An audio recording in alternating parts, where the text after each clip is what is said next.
Alhamdulillah wa sallallahu wa sallam ala rasulillah. Allahumma la sahla illa ma ja'altahu sahla wa anta taj'alul hazna idza syi'ta sahla. Allahumma 'allimna ma yanfa'una wanfa'na bima 'allamtana wa zidna 'ilma.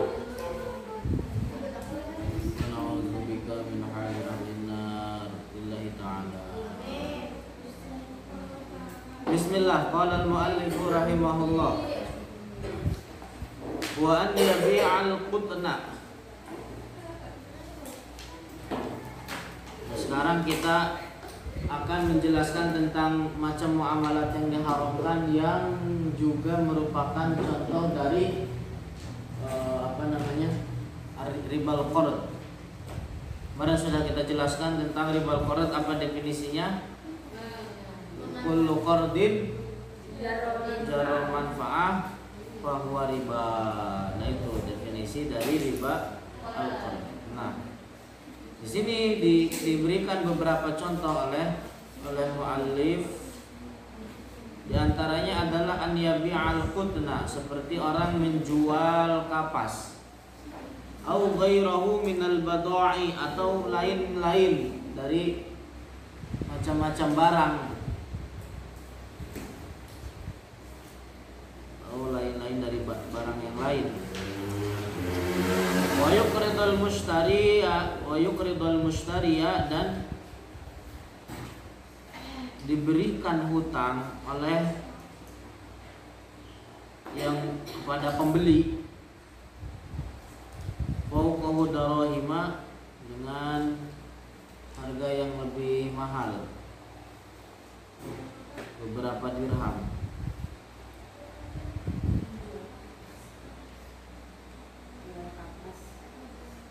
Wa yazida fi samani tilkal bid'ah, dan menambahkan harga dari barang tersebut yang dijual li ajlil qardi, karena sebab yang membelinya itu menghutang.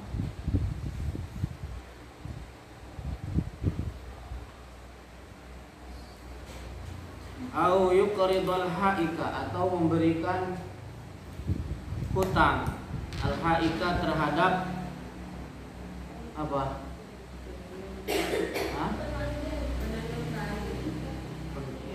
Terhadap tukang tenun kain. Ya, boleh dikatakan tukang jahit, yang jelas dia berkecimpung di dunia perkainan. Memberikan hutang terhadap orang yang memprofesi tukang tenun, au ghairahu, atau yang lainnya, profesi lain, minal ujara, dari orang-orang yang memiliki profesi. Wa yastakhdimahu, dan dimintai jasa. Tukang jahit jasanya apa? Jahit. Dimintai jasa bi aqalla min ujratil misli, dengan bayaran yang di bawah rata-rata, di bawah ujratul misl. Li ajli dzalikal qardi, karena sebab tukang tenun tersebut ngutang kepada dia.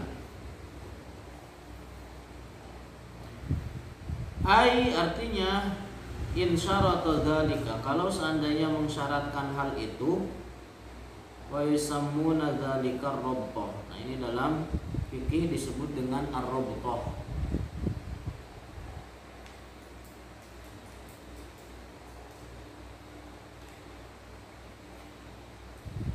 Au, contoh lain, yuqridul harrasina, seperti memberikan hutang terhadap petani, ila waqtil hasad, sampai waktu panen. Summa yabi'una alaihi, kemudian petani tersebut menjual hasil panennya kepada dia yang menghutangi. Ta'amahum, hasil panennya, atau makanannya hasil panennya, bi'auda'a min as-si'ri qalilan, di bawah harga pasaran, sedikit di bawah harga pasaran.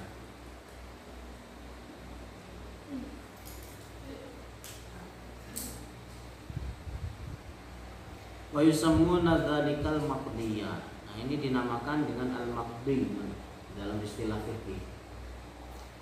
Jadi hal-hal yang disebutkan tadi, contoh-contoh yang telah kita sebutkan tadi haram kalau seandainya mensyaratkan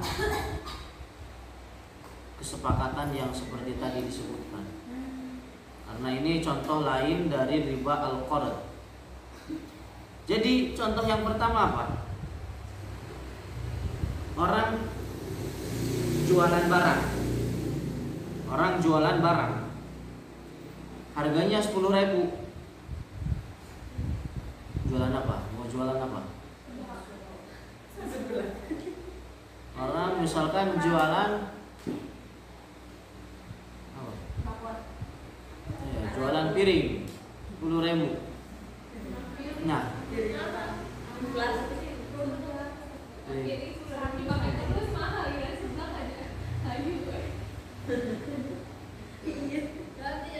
nah, karena piring tersebut diambil oleh pembeli dengan cara hutang, ya saya beli, kata, piringnya 10.000. Ya apa? Iya saya beli piringnya, tapi saya hutang dulu. Kata dia, apa nggak bisa? Kalau hutang saya syaratkan harganya naik, jadi 15.000 atau 20.000. Nah itu termasuk contoh dari riba al-qard. Karena kemarin sudah kita singgung bahwa namanya hutang, menghutangkan itu tujuannya adalah untuk menolong, tujuannya untuk berbuat baik, bukan tujuannya untuk cari untung. Paham itu? Contoh kedua, seperti orang punya duit banyak, datang tukang tenun atau tukang jahit. Kita ambillah tukang tenun, datang kepada dia nggak punya modal. Duh, saya butuh suntikan modal, ngutang dong. Berapa? 10 juta. Ini saya kasih 10 juta, tapi saya punya syarat. Kamu jual tenunan, hasil tenunan kamu kepada saya, tapi harganya di bawah pasaran. Misalkan harga tenunan dia satunya 20.000. Dia jual, disyaratkan kepada dia agar menjual dengan bawah pasaran misalnya 15.000.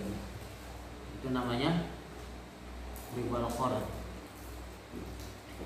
Contoh ketiga, sekarang orang kaya, petani butuh modal buat tandur, buat nanam padi. Utang duit buat ini, buat nyawah. Itu berapa? 5 juta. Oke, saya kasih 5 juta, tapi ada syaratnya. Nanti kalau panen, hasil panennya jual ke saya beli, tapi di bawah pasaran. Kalau seandainya padinya itu 1 kintal 5 juta, maka saya beli 4 juta. Syaratnya demikian. Itu namanya riba al-qard. Kada jumlatun. Inilah diantara contoh-contoh min muamalati ahli hadzal zaman, dari berbagai macam muamalat di zaman sekarang. Wa aksaruha, yang mana kebanyakannya kharijatun an qanuni syar'i, telah keluar dari apa? Batasan-batasan agama, batasan-batasan peraturan-peraturan syariat.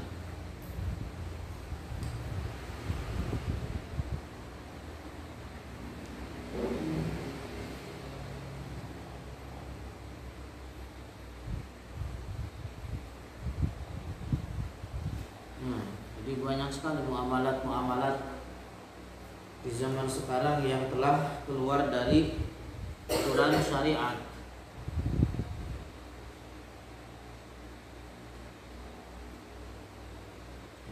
disebutkan contohnya haram. Begitu juga kemarin yang sudah kita singgung, muamalat orang zaman sekarang seperti asuransi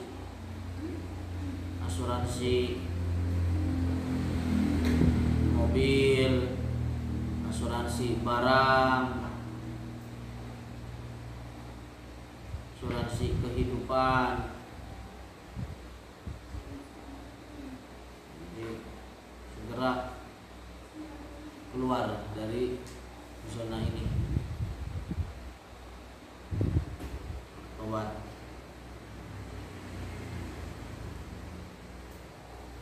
Fa'ala muridi ridallah.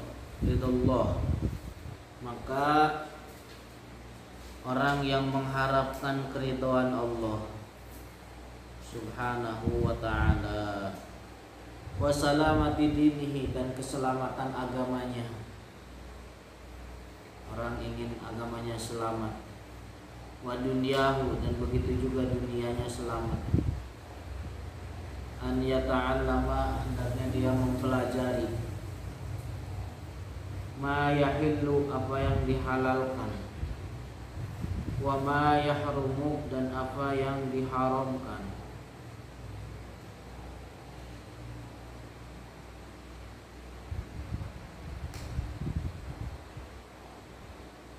Min alimin wari'in, min alimin, dari orang alim, wari'in yang wara itu artinya dia berhati-hati dalam beragama, nasihin, yang senantiasa memberikan nasihat, syafiqin, yang penuh kasih sayang, ala dinihi, terhadap agamanya orang lain.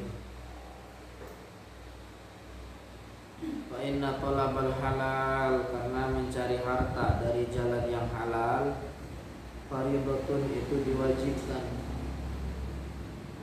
Mencari harta dari jalan yang halal adalah wajib hukumnya, ala kulli muslimin, atas setiap orang muslim.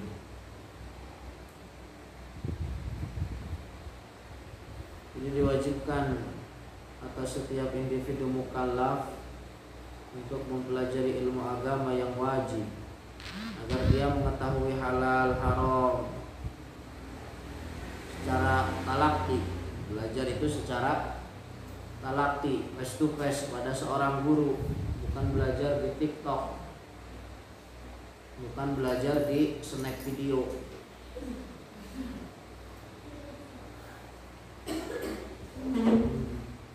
Belajar di snack video di-upload di story WA. Ngaji. Tapi apa, jalan belajar ilmu agama adalah belajar terhadap seorang guru secara face to face. Seorang guru yang siqah, terpercaya.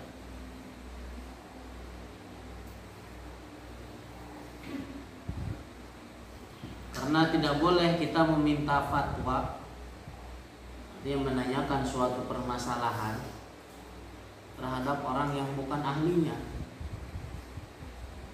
Tidak boleh nanya permasalahan hukum zaman sekarang ke orang yang bukan ahlinya. Tidak boleh.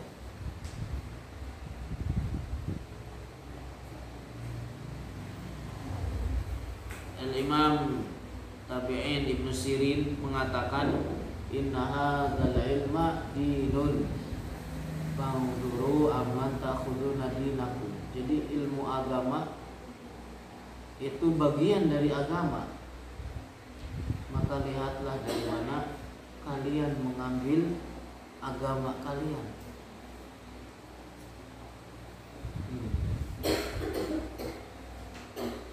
Jadi orang yang pengen bertanya suatu permasalahan itu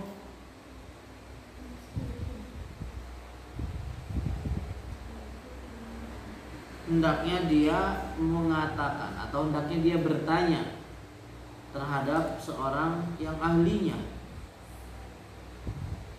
Gak boleh sembarang nanya kepada siapapun. Jangan sembarang nanya ke siapapun, tapi cari orang yang ahli, yang siqah. Apakah orang tersebut pantas untuk ditanyakan suatu permasalahan? Kalau seandainya pantas bahwa dia untuk dijadikan rujukan, diberikan pertanyaan, maka boleh kita bertanya kepada dia. Jadi ilmu agama itu diraih dengan jalan dimana? Talaqi, musafahatan, face to face, dengan langsung mendengar dari mulut, atau ada kalanya dia yang membaca pada gurunya. Ada beberapa metode yang dijelaskan oleh para ulama. Adapun sekedar menelaah, membaca, sebagaimana banyak dilakukan oleh orang-orang di zaman sekarang. Mutolaah kerjanya begitu, otodidak, baca buku otodidak yang didasari oleh seorang guru. Dan ini yang menjadi fenomenal, istilahnya, mengerikan. Banyak persepsi yang salah kaprah di zaman sekarang. Banyakin membaca karena jendela dunia. Ya oke, kalau membaca berkaitan dengan cara memasak sayur asem, atau tidak belajar cara masak sayur asem, ya oke, nggak ada masalah. Paling mentok-mentok keasinan. Ya kalau keasinan enak, namanya sayur asem kan. Tapi sayur asem rasanya apa? Rasanya asin. Nah, itu bukan sayur asem jadi. Itu kan mentok-mentok begitu. Itu kalau otodidak dalam masalah kayak gitu. Tapi kalau urusannya otodidak di dalam permasalahan ilmu agama, bisa menyesatkan. Bisa sesat menyesatkan. Satu titik dalam bahasa Arab beda makna. Satu beda harokat juga sama, beda makna. Ada titik dan gak ada titik itu beda, bisa merubah makna. Kemarin kan udah sering dijelaskan tentang cerita Tuma al-Hakim.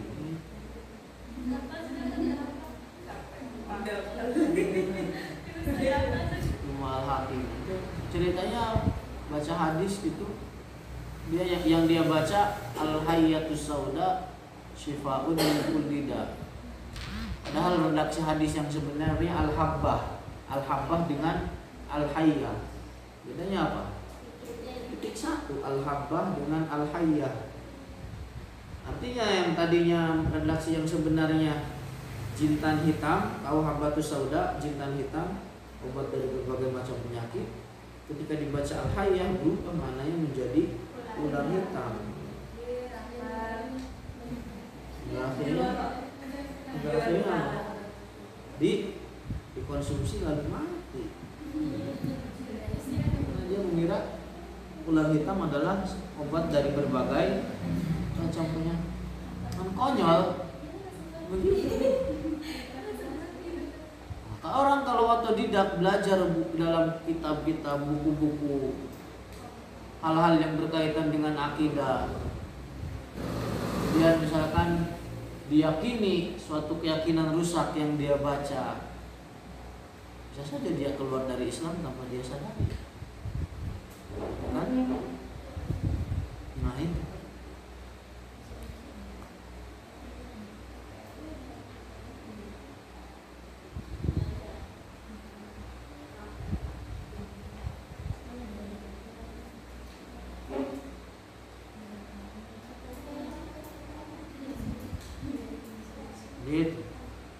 Ilmu itu dihasilkan dengan cara talaki.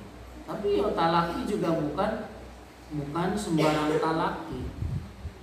banyak orang-orang di zaman sekarang atau murid di zaman sekarang dijelasin oleh gurunya benar, tapi keluar-keluar merusak nama gurunya.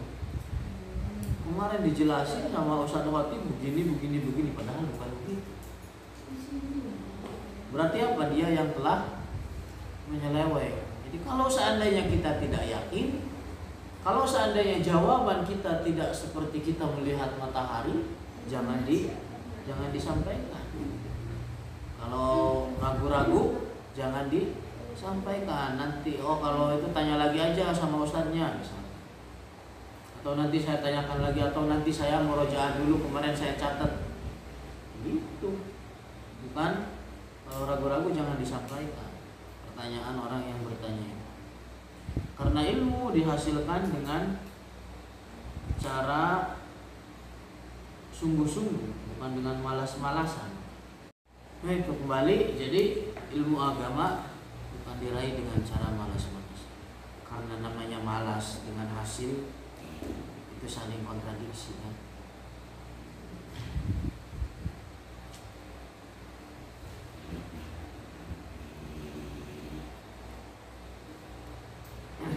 Para ulama mengatakan orang yang belajar Al-Quran sendirian itu dinamakan dengan mushafi, bukan dinamakan qori. Jadi dinamakan seorang ahli, dinamakannya istilahnya orang yang bergelut dengan Al-Quran tapi dia tidak punya guru, namanya apa? Mushafi, bukan dinamakan dengan qori. Begitu juga orang yang belajar ilmu tanpa didasari seorang guru, cuma belajar satu ilmu tanpa dasari dengan guru, maka dia dinamakan sohafi, dinamakan dengan sohafi. Saya tidak belajar satu kitab begini kecuali ada sanadnya di dalam kitab tersebut sampai pengarang. Pengarang terus. Jadi itu namanya belajar begitu. Di dalam belajar begitu.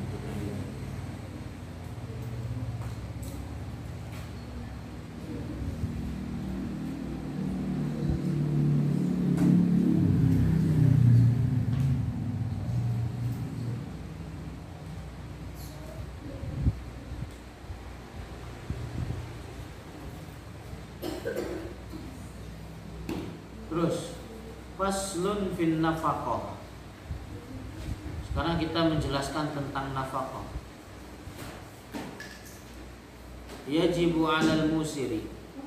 Atau udah kita sampai sini dulu. Terus kalian mau apa? Jadi